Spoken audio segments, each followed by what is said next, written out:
ബർമിംഗ്ഹാമിൽ great Britain രൂപത ആസ്ഥാന മന്ദിരം മാർ റാഫേൽ തട്ടിൽ ആശീർവദിച്ചു.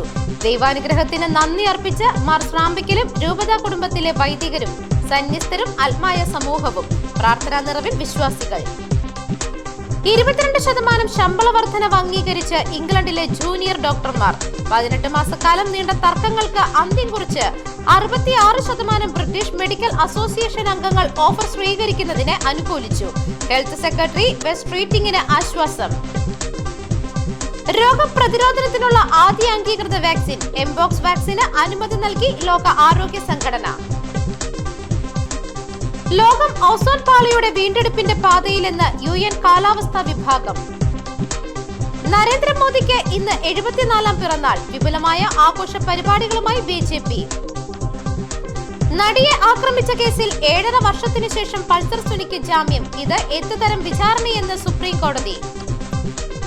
മൃതദേഹം ദഹിപ്പിച്ചത് സൗജന്യമായി കിട്ടിയ സ്ഥലത്ത് വയനാട് ദുരിതാശ്വാസത്തിന്റെ വിശ്വസ്തത തകർന്നു. VD സതീശൻ.